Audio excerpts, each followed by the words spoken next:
Hello दोस्तों, मैं मोहनीश आर्यन आप सभी का स्वागत करता हूं आज के इस BHDAE 182 के वीडियो सेशन में। आज के इस वीडियो सेशन में हम लोग BHDAE 182 पुस्तक के चैप्टर 2 हिंदी की वर्ण व्यवस्था, स्वर एवं व्यंजन पे डिस्कशन करेंगे। दोस्तों, इससे पहले भी हम लोगों ने एक चैप्टर डिस्कशन किया था और उस चैप्टर का नाम था हिंदी भाषा का विकास। तो उस चैप्टर में हम लोगों ने देखा था कि हिंदी भाषा का विकास कैसे हुआ, कितने वर्ष लगे, इन सभी बातों की चर्चा हमने पिछले अध्याय में की थी। और मैंने आप लोगों को ये भी बताया था कि हिंदी भाषा के विकास का इतिहास लगभग 1000 वर्षों का है और हिंदी के विकास की रूपरेखा जो है लगभग 3 काल में वर्गीकृत है, जिसमें से हम लोगों ने आदिकाल की चर्चा भी करी थी, मध्यकाल की चर्चा भी करी थी और आधुनिक काल की भी चर्चा करी थी। और दोस्तों, ये वाला जो चैप्टर होगा ये टोटली हिंदी भाषा की वर्ण व्यवस्था के अंतर्गत स्वर एवं व्यंजन के विभिन्न पहलुओं पर आधारित होगा। इस अध्याय में हम लोग ये देखेंगे कि वर्ण विचार क्या है, फिर वर्ण और लिपि क्या है, स्वर वर्ण क्या है, व्यंजन वर्ण क्या है। तो चलिए अब बिना समय बर्बाद किए हुए सीधे स्टार्ट करते हैं। सबसे पहले हम लोग भाषा के बारे में बात कर लेते हैं। तो ये सर्वविदित है दोस्तों कि जिसके द्वारा मनुष्य अपने विचारों को प्रकट करता है, अपने विचारों को व्यक्त करता है, उसे हम लोग भाषा की संज्ञा देते हैं। अर्थात हम ये भी कह सकते हैं कि मनुष्य अपने मन के विचारों एवं भावों को भाषा के माध्यम से प्रकट करता है। दोस्तों, भाषा को मूल रूप से 2 भागों में वर्गीकृत किया गया है। पहले वाले को हम लोग मौखिक भाषा कहते हैं, जबकि दूसरे वाले को हम लोग लिखित भाषा के नाम से जानते हैं। तो भावों और विचारों के आदान प्रदान हेतु जब मनुष्य बोलने का सहारा लेता है तो उस प्रकार की भाषा जो है मौखिक भाषा के नाम से जानी जाती है। लेकिन अगर मनुष्य अपने विचारों और भावों को बोलने के बजाय लिखकर प्रकट करता है तो उसे हम लोग लिखित भाषा की संज्ञा देते हैं। और मौखिक भाषा की तुलना में लिखित भाषा का जो प्रतिनिधित्व होता है, जो स्थायित्व होता है, वो ज्यादा होता है। तो प्रस्तावना इस चैप्टर की इतनी सी थी दोस्तों। अब प्रस्तावना पे चर्चा हम लोगों ने कर ली। अब सीधे हम लोग टॉपिक का डिस्कशन करेंगे। चलिए नीचे देखते हैं कि सबसे पहला टॉपिक हम लोगों का डिस्कशन का कौन सा है। दोस्तों, वैसे तो वर्ण के कई अर्थ हो सकते हैं, जैसे कि लोग लाल, काला, ब्लू, नीला आदि रंगों का भेद करते हैं, तो ये भी वर्ण भेद के अंतर्गत आते हैं, अर्थात इसे हम वर्ण भेद की संज्ञा देते हैं। या फिर पुरातन काल में जाति की व्यवस्था होती थी जिसमें लोगों को ब्राह्मण, क्षत्रिय, वैश्य और शूद्र में बांटा जाता था। ये भी वर्ण की व्यवस्था के अंतर्गत ही आता था।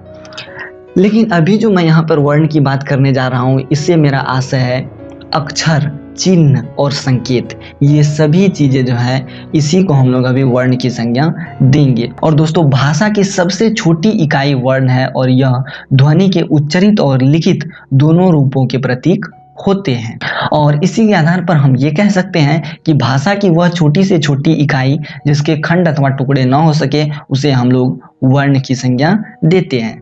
और वर्ण जो होते हैं दोस्तों, ये सांकेतिक होते हैं। किसी भी ध्वनि के लिए हर वर्ण का अलग अलग संकेत होता है। दोस्तों, मौखिक ध्वनि को लिखित स्वरूप देने का काम लिपि करती है और हिंदी भाषा की लिपि को हम लोग देवनागरी लिपि के नाम से जानते हैं। और देवनागरी लिपि का ही दूसरा नाम नागरी लिपि भी है। और हिंदी भाषा का लेखन देवनागरी लिपि के अलावा महाजनी लिपि में होता है, कैथी लिपि में होता है तथा मारवाड़ी लिपि में भी होता है। दोस्तों, हिंदी की प्रकृति और देवनागरी लिपि की प्रामाणिकता के सामने रोमन लिपि में हिंदी वर्ण कुछ हास्यास्पद प्रतीत होते हैं। इसके पीछे का कारण ये है कि हिंदी में जैसा बोला जाता है वैसा ही लिखा जाता है, लेकिन रोमन लिपि जो कि अंग्रेजी की लिपि है, इसमें ऐसा कुछ नहीं होता है। अंग्रेजी में जो कुछ बोला जाता है वैसा कुछ लिखा नहीं जाता है। इस वजह से रोमन लिपि में हिंदी को लिखने पर हिंदी का वास्तविक स्वरूप मिट जाता है। इसीलिए हिंदी वर्ण जो है रोमन लिपि में हास्यास्पद सा प्रतीत होता है। दोस्तों, देवनागरी लिपि का विकास ब्राह्मणी लिपि से हुआ है, जिसमें संस्कृत वर्णमाला के सभी वर्ण देखने को मिलते हैं। तो मैं उम्मीद करता हूँ कि आप लोग वर्ण और लिपि को अच्छे से समझ गए होंगे। चलिए देखते हैं नीचे हम लोगों का डिस्कशन का टॉपिक कौन सा है। अब हम लोगों को चर्चा करनी है दोस्तों वर्ण विचार के बारे में। तो ये वर्ण विचार क्या है, इसके बारे में अभी मैं आप लोगों को बताऊंगा। उससे पहले मैं आप लोगों को कुछ बेसिक डिटेल्स बता देता हूँ, बेसिक फैक्ट्स बता देता हूँ, फिर वर्ण विचार के बारे में बतलाऊंगा। तो दोस्तों, वास्तव में एक ही भाषा विभिन्न कोनों में, मतलब देश के अथवा विश्व के विभिन्न क्षेत्रों में अलग अलग प्रकार से बोली जाती है। और इसी तरह से भाषा में क्षेत्रीयता आने के कारण भाषा जो है जटिल हो जाती है और भाषा में अनेक रूपताएं आ जाती है। और इस वजह से लोग भाषा को सीखना पसंद नहीं करते हैं। तो भाषा की इस अनेक रूपता और विभिन्नताओं को दूर करने के लिए भाषा का एक मानक स्वरूप निश्चित करना पड़ता है और भाषा के मानक स्वरूप को निश्चित करने में, भाषा के शुद्ध स्वरूप को निश्चित करने में हमारी सहायता करता है व्याकरण। और इसी व्याकरण से ही भाषा के सभी नियमों का परिचय हम लोगों को देखने को मिलता है। तो अब ये व्याकरण क्या है, हम इसके बारे में जान लेते हैं। तो दोस्तों, भाषा के शुद्ध बोलने, लिखने, पढ़ने और समझने के नियमों का ज्ञान जिस शास्त्र से हमें मिलता है उसे हम लोग व्याकरण की संज्ञा देते हैं। और प्रत्येक मानक भाषा का अपना एक व्याकरण होता है और भाषा को व्यवस्थित तथा मानक स्वरूप प्रदान करने का काम व्याकरण करता है। और मूल रूप से व्याकरण को 4 भागों में बांटा गया है इस पुस्तक के अनुसार, लेकिन बहुत सारे ऐसे पुस्तक भी हैं जिसमें व्याकरण को 6 भागों में बांटा गया है। और हम ये भी कह सकते हैं कि मूल रूप से व्याकरण को 6 विचारों में बांटा गया है। तो इस पुस्तक में जो व्याकरण को 4 भागों में बांटा गया है, सबसे पहले मैं उनके नाम बता देता हूँ। उसके बाद हम लोग बाकी जो 2 नाम है जो कि अन्य पुस्तक में भी देखने को मिलते हैं उसके बारे में भी बतला दूंगा। सबसे पहले विचार को हम लोग वर्ण विचार की संज्ञा देते हैं और ये व्याकरण का पहला भाग होता है। दूसरे विचार को हम लोग शब्द विचार की संज्ञा देते हैं और ये व्याकरण का दूसरा भाग होता है।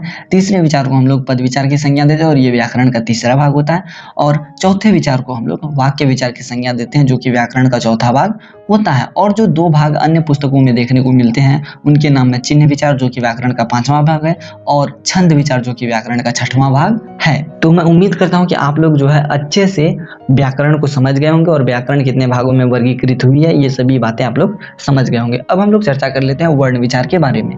तो दोस्तों, व्याकरण के जिस विभाग में वर्ण अथवा अक्षरों के आकार, उच्चारण और उनके मेल से बनने वाले शब्द निर्माण की चर्चा होती है उसे हम लोग वर्ण विचार की संज्ञा देते हैं। तो अगर देखा जाए दोस्तों, तो शुद्ध भाषा प्रयोग के लिए वर्ण विचार को जानना परम आवश्यक है। और दोस्तों, वर्ण विचार के अतिरिक्त शब्द व्याकरण अर्थात शब्द विचार, पद विचार और वाक्य विचार भी भाषा और तथा पर्यावरण के मुख्य घटक हैं जिसके बारे में जानना अति आवश्यक है। और इन सभी विचारों की चर्चा हम लोग आप ही के पुस्तक BHDAE 182 में आगे के चैप्टर्स में करेंगे। और संभवतः शब्द विचार, पद विचार, वाक्य विचार इन सभी की चर्चा आप ही के पुस्तक के 6वें अध्याय में दी हुई है। मैं उम्मीद करता हूँ कि आप लोग वर्ण विचार को समझ गए होंगे। वास्तव में वर्ण विचार में होता क्या है कि वर्ण के उच्चारण की चर्चा होती है, वर्ण के मेल से बनने वाले शब्दों की चर्चा होती है, वर्ण के आकारों की चर्चा होती है, वर्ण की उत्पत्ति कैसे हुई, इन सभी बातों की चर्चा होती है। अब चलिए नीचे देख लेते हैं कि नीचे हम लोगों के डिस्कशन का टॉपिक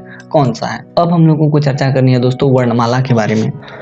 दोस्तों, वर्णों के समूह को वर्णमाला कहते हैं, ऐसी परिभाषा आपके पुस्तक में लिखी हुई है, लेकिन आपके पुस्तक में दी गई परिभाषा से मैं संतुष्ट नहीं हूँ। वास्तव में वर्णों के क्रमबद्ध समूह को वर्णमाला कहते हैं। अब वर्णों के क्रमबद्ध समूह को वर्णमाला क्यों कहते हैं ये भी मैं आप लोगों को बता देता हूँ। यहाँ पर देखिए लिखा हुआ है दोस्तों, ओ, आ, हर्षई, दुर्घई, हर्षे उ, दुर्घे उ, री, ए, ओ, औ।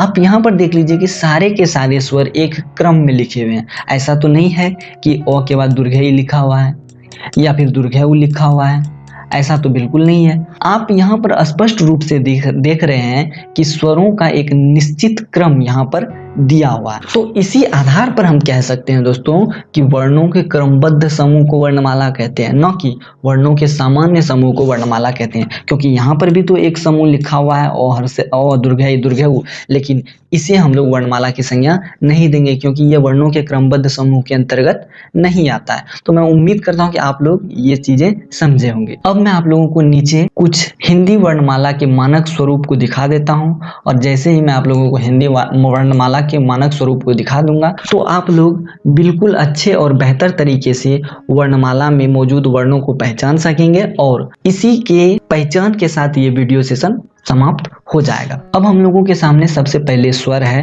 अब ये स्वर में कौन कौन से वर्ण आते हैं ये मैं आप लोगों को बता देता हूँ। सबसे पहले है ओ, फिर आ, हर्षई, दुर्घई, हर्षे उ, दुर्घे उ, री, ए, ओ, औ। उसके बाद है अनुस्वार, तो ये जो अंग विसर्ग अंग है इसे अनुस्वार की संज्ञा देते हैं। उसके बाद है विसर्ग, ये जो अविसर्ग ओ है इसे हम लोग विसर्ग की संज्ञा देते हैं। व्यंजन में आते हैं क, ख, ग, घ, अंग जिसे हम लोग कवर्ग कहते हैं, चौ, छ, ज, झ, य जिसे हम लोग चवर्ग कहते हैं या चकार कहते हैं। उसके बाद टोठो डोढो नो ये टवर्ग में आता है, इसे हम लोग टवर्ग या टकार भी कहते हैं। उसके बाद तोथो दोधो नो ये जो है तवर्ग में आता है, इसे हम लोग तकार भी कहते हैं। अब मैं इनको जरा रिमूव कर दूं, उसके बाद थोड़ा नीचे भी लिए चलता हूँ पीडीएफ को, और भी जो वर्ण है उसके बारे में बतला देता हूँ। अब ये है प फ ब भ म, इसे हम लोग पवर्ग कहते हैं और इसे मकार भी कहते हैं। अब ये है अंतस्थ, यो, रो, लो, वो, ये सभी अंतस्थ वर्ण के अंतर्गत आते हैं या अंतस्थ व्यंजन कहलाते हैं। अब ये है उष्म, तालव स, मूर्धन स, दंत स, ह, ये सभी उष्म व्यंजन के अंतर्गत आते हैं। इसके बाद है संयुक्त व्यंजन, अक्षौत, रो, ज्ञ और स्रो को हम लोग संयुक्त व्यंजन की संज्ञा देते हैं। अब आगे है आगत वर्ण, जिसे औ, जो और फ कहते हैं, और ये सभी इंग्लिश से आए हुए वर्ण हैं और ये जो है इसे विशेष व्यंजन की संज्ञा देते हैं, जिसमें आते हैं ड़ और ढ, और इसी ड़ और ढ को अतिरिक्त व्यंजन या फिर द्विगुण व्यंजन भी कहते हैं या फिर रूढ़ व्यंजन भी कहते हैं। तो मैं उम्मीद करता हूं दोस्तों कि ये सभी बातें आप लोग अच्छे से समझ गए होंगे कि वर्ण विचार क्या है, फिर वर्ण क्या है, और फिर ये वर्णमाला भी आप लोग अच्छे से समझ गए होंगे। आज के इस वीडियो सेशन में इतना ही रहेगा, और इस वीडियो सेशन में अगर किसी भी प्रकार की कोई गलती अथवा त्रुटि होती है तो मैं इसके लिए बेहद शर्मिंदा हूँ। मैं आप लोगों से क्षमा मांगता हूँ और मैं आप लोगों से रिक्वेस्ट करता हूँ कि आप लोग कृपा करके मेरी गलती को कमेंट सेक्शन में जरूर मेंशन कर दें, ताकि इन फ्यूचर में इस प्रकार की गलती को दोबारा न दोहराऊं। अभी के लिए बस इतना ही दोस्तों। Till then bye bye, good night.